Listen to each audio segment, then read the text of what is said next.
Artık günümüzde pek çok kişi evini bir evcil hayvanla paylaşıyor.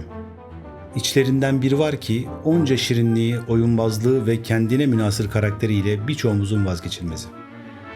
Yatağınızda sizle uyusa da ona yumak muamelesi yapıp kucağınızdan bırakmasanız da aslında ona ne kadar evcil hayvan denebilir?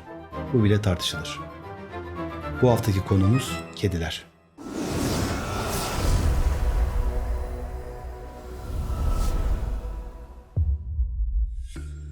...27 Mayıs 1941'de Alman savaş gemisi Bismarck, 2200 kişilik ekibinden ardında yalnızca 118'ini canlı bırakarak şiddetli bir çatışmada sulara gömüldü. Fakat bir İngiliz muhrip gemisi esirleri almaya geldiğinde beklemedikleri bir kazazede buldu. Su üstünde yüzen bir kalasa sarılmış siyah beyaz bir kedi. Sonraki birkaç ay boyunca bu kedi kurtarıldığı gemide fare avlayıp İngilizlerin moralini yükseltti. Ta ki bir mayın gemisinin o gemiyi de batırmasına kadar. Fakat mucizevi bir şekilde o çatışmadan da sağ salim kurtulur. Sonrasında takma adıyla Batmaz Sam, kurtarılan tayfa ile beraber Cebeli Tarık'a gitti ve Belfast Gemiciler Evi'nde emekliye ayrılmadan önce inanılmaz bir şekilde daha sonra yine işlerinden birisi batacak olan o 3 geminin dağ kediliğini yaptı. Birçok insan kedileri dayanıklı denizciler ya da uyumlu yol arkadaşları olarak düşünmeyebilir. Fakat kediler ve insanlar yüzlerce yıldır birbirine ortaklık edip birlikte çalışmıştır. Peki nasıl oldu da bu yalnız yaşayan canlılar vahşi avcılardan deniz subaylarına, oradan da koltuklarımızdaki miskinlere dönüştü? Günümüz ev kedisinin evcilleşmesinin izleri bereketli Hilal bölgesinde günümüzden 10.000 yıl önceye, Neolitik çağın başlangıcına kadar gider. O dönemde Neolitik atalarımız tek seferde yiyebileceklerinden daha fazla gıda üreterek doğayı kendi isteklerine göre şekillendirmeyi öğreniyorlardı. Fazla tahılı ambarlarda saklama ihtiyacı doğduğunda bu depolar kemirgen sürüleriyle birlikte onların avcıları olan Felis silvestris libica yani yabani kedilerin de dikkatini çekti. Bu yabani kediler hızlı, vahşi ve etçil avcılardı. Dikkat çekici bir şekilde günümüz evcil kedileriyle görünüş açısından çok benzerdi. Günümüz kedilerine göre daha kaslı ve çizgili postları vardı. Elbette insanlara ve diğer kedilere karşı daha az arkadaş canlısıydılar. Kemirgenlerin istirahat ettiği tahıl ambarlarındaki avın bolluğu normalde yalnız yaşayan bu avcıların dikkatini çekti.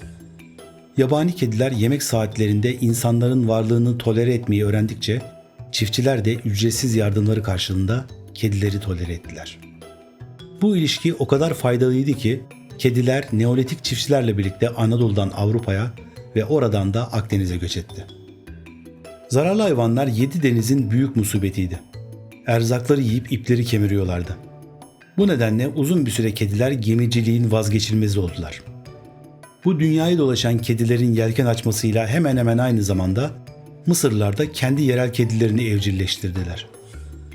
Zehirli yılanları ve fareleri öldürme gibi özel yetenekleri nedeniyle saygı duyulan evcil kediler, zamanla Mısır kültürü ve dini inanış için önemli hale geldiler.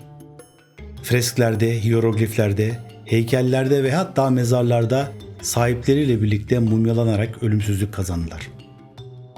Mısır gemi kedileri su yılanlarını uzakta tutarak Nil'i dolaştı. Daha büyük gemilere terfi ettikten sonra da limandan limana göç etmeye başladılar. Bugün pek çok ev kedisi Felis silvestris libica'nın yakın doğu ya da Mısır soyundan türemiştir. Daha sosyal ve uyumlu yapmanın dışında onların doğal davranışlarını değiştirmek için çok az şey yapabildik. Diğer bir deyişle günümüz kedileri hemen hemen hep oldukları gibiler. Vahşi hayvanlar, çetin avcılar, bizi sahipleri olarak görmeyen yaratıklar. Kendi tarihimize bakarsak belki de haklı olabilirler. Peki şimdi gelelim en can alıcı soruya. Kediler neden öyle yapar? Evet, çok tatlılar, çok sevimliler. 2 milyondan fazla YouTube videosunda saldırırken, zıplarken, tırmanırken, takip ederken, konuşurken ve mırlarken 26 milyar kez izlendiklerini biliyor musunuz? Hem eğlendirici hem de şaşırtıcı olan o garip kedi davranışları birçoğumuzu şu soruyla baş başa bırakır. Kediler neden öyle yapar? Tarih boyunca kediler hem küçük hayvanların yegane avcıları hem de büyük etçilerin avları olmuşlardır. Hem avcı hem de av oldukları için türlerinin devamı bugün hala vahşi ve evcil kedilerde gözlemlediğimiz yaşamsal önemdeki içgüdüsel davranışlara bağlıdır.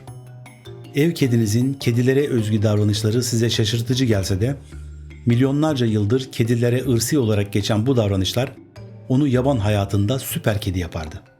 Kendilerine özgü kas yapıları ve yüksek denge yetenekleri sayesinde kediler doğada alanlarını taramak üzere yüksek seyir noktalarına tırmanır ve avlarının yerini saptarlar. Bugün belki kedinizin mama kabında akşam yemeğinin olması için bu özel yeteneklerden yararlanarak avlanmaya ihtiyacı yok. Ama içgüdüsel olarak kütüphanenin üzerine çıkıp oturma odasını en stratejik yerden seyretmek tam da yapmak üzere evrildiği şeydir. Yabani avcılar olarak kediler fırsatçıdır ve ne zaman av fırsatı yakalarsa affetmez. Avlarının çoğu küçük olduğundan doğada gün boyu birçok kez beslenme gereği duyar ve karınlarını doyurmak için takip etme, atlama, öldürme ve yeme antrenmanları yapar. İşte bu yüzden kediniz küçük oyuncakları kovalayıp üzerine atlamayı ve gün boyu küçük öğünler halinde beslenmeyi sever. Ayrıca küçük boyutlu avlar doğal ortamda küçük yerlere saklanmaya eğilimlidir. Dolayısıyla kedinizin sürekli kutulara ve deliklere girme isteğinin bir açıklaması da milyonlarca yıldan beri türünün devamını sağlamış olan aynı meraka yenik düşmesidir. Doğada kediler tırmanma, avlanma ve kendini savunma için keskin tırnaklara ihtiyaç duyar. Yakınındaki yüzeylerde tırnaklarını bilemek, onları kondisyonda ve hazır tutarak sırt ve bacak kaslarını esnetmelerine ve biraz da stres atmalarına yardımcı olur. Yani sanılanın aksine kediniz, kanepenizden, sandalyenizden, pufunuzdan, yastığınızdan, perdenizden ve etrafa koyduğunuz diğer her şeyden nefret etmiyor. Sadece odanızın ortasında bir ağaç gövdesi olmadığı için bulabildikleriyle tırnaklarını mükemmel hale getiriyor. Çünkü ataları da hayatta kalmak için aynı şeyleri yaptı. Avlanmaya çalışan diğer hayvanlar gibi kediler de yakalanmamak üzere evrildiler ve doğada düşmanlarından en iyi kaçanlar yaşadı. Yani bugün evinizde o, dar yerlere sığma, akla gelmeyen yerleri arama ve saklanma konusunda uzmandır. Bu aynı zamanda neden temiz ve kokusuz bir tuvaleti tercih ettiğini açıklar. Yakınlarda kokusunu alabilecek olan düşmanlara yerini belli etmesi böylece daha az ihtimal dahilinde olur. Kediler hakkında bildiğimiz her şeyi düşünecek olursak, en baskın davranışlarından biri belki de halen en gizemli olanıdır. Kediler birçok sebepten mırıldanabilir. Mutluluk, stres ve açlık gibi. İlginç biçimde mırıldanmalarının frekansı olan 25 ila 150 Hz doku yenilenmesi yaratacak aralıktadır. Mırıldanması kedinizi harika bir uyku arkadaşı yapsa da kaslarını ve kemiklerini iyileştirmesi de muhtemel. Belki sizinkini bile. Zaman içerisinde hem yemek için avlanıp öldüren yalnız avcılar hem de yaşamak için saklanıp kaçan gizli avlar olarak geliştiler. Yani bugün kediler milyonlarca yıldır doğada hayatta kalmalarına olanak tanıyan içgüdülerin çoğuna sahipler. Bu da onların görünüşte garip olan davranışlarını açıklar. Onlara göre evlerimiz onların ormanı. Fakat eğer öyleyse kedimizin gözünde biz kimiz? Kaynaklar için onlarla yarışan büyük aptal tüysüz kediler mi? Yoksa her gün alt ettikleri şapşal düşmanları mı? Kim bilir, belki de av olduğumuzu düşünüyorlardır. Ne dersiniz? Video ve kanal hakkındaki görüşlerinizi önemsiyorum. Videonun altına bırakacağınız her yorum ve görüşü değerlendirip sizlerin yönelimleri sonucu bu kanalı şekillendireceğimi bilmenizi isterim. Abone olarak, paylaşarak ve sosyal medya kanallarımdan beni takip ederek destek olabilirsiniz. Yüklediğim yeni videolardan bildirim gelmesi ve anında haberdar olabilmeniz için abone ol butonunun yanındaki çana tıklamayı unutmayın. Yeni videolarda görüşmek üzere, hoşça kalın.